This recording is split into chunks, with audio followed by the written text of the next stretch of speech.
SEO Blunders. Number 1. I don't know how many of these I'm going to come out with, so this is number 1. Hi, I'm Brian Pombo. Welcome back to Brian J. Pombo Live. Coming to you live every day from Grants Pass, Oregon, or at least every day that I'm in at Grants Pass, Oregon. Today I'd like to remind you about dreambizchat.com. If you happen to be a business owner or an executive in the self-reliance field, meaning you have products and services that help people to become more self-reliant, you're someone I'd like to talk to. I'd love to get your opinion on a quick little video over at dreambizchat.com. The link is in the description in case you forget the name. Okay, so let's talk about SEO. In other words,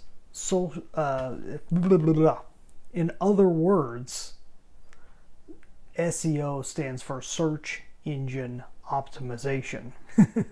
It's a mouthful for those of you who aren't used to that one. But I learned it very early on in my career. In fact, I started out in being self-employed in search engine optimization, which basically means I helped business owners get found by the search engines. This was early on, let's see, it must have been 2009 when I first went off on my own. I was already doing some work of that type for an employer and got pretty good at it. So I decided to go on my own and make that employer a client and bring on some other clients and show people how to get found online, specifically through Google and so forth. And we really focused early on organic search because paid search really hadn't picked up at that point.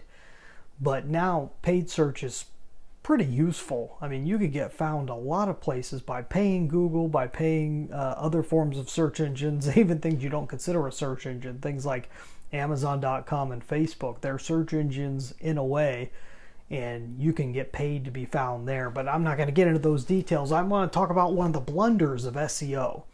And I was talking earlier with somebody who had brought up SEO that they were going to be using to get some attention.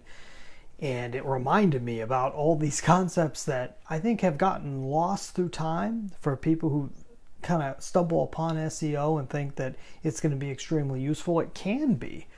The problem is in what I found early on was that a lot of the concepts behind SEO tends to teach traffic as being all the same thing. And as long as you can get people coming to your website, that's what you're after. You just need more numbers, more numbers, more numbers. Well, not all numbers are equal.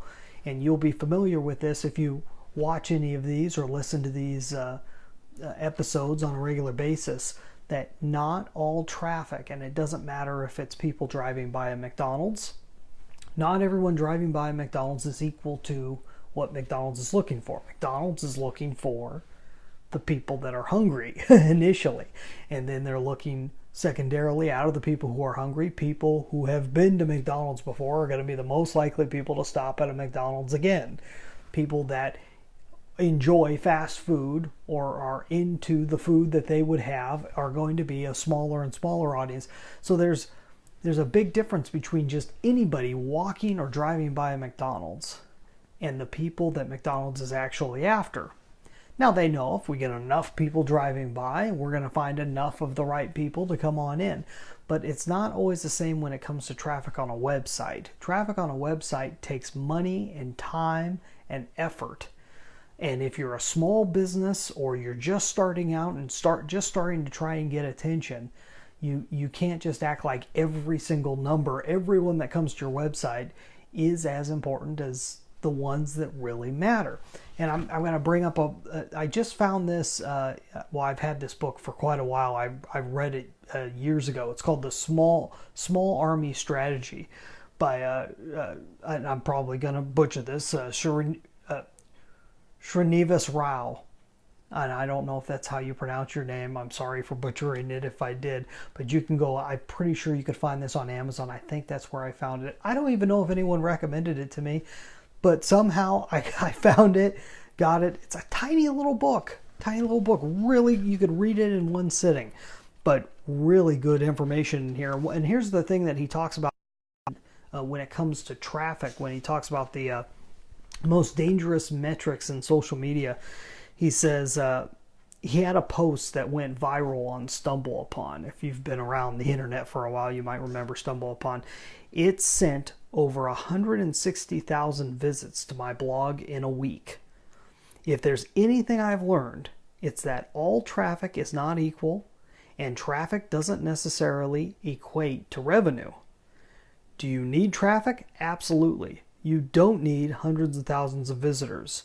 Just a tribe who actually cares.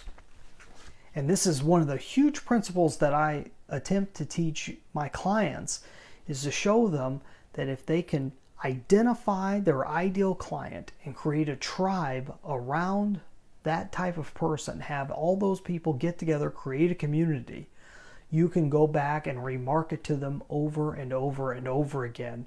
And every time you do it, if you're providing a quality product, you're going to find an easier sell, and it will take you less resources to reach them every single time you get back in touch with them. That's what he talks about here, all about having a small army strategy.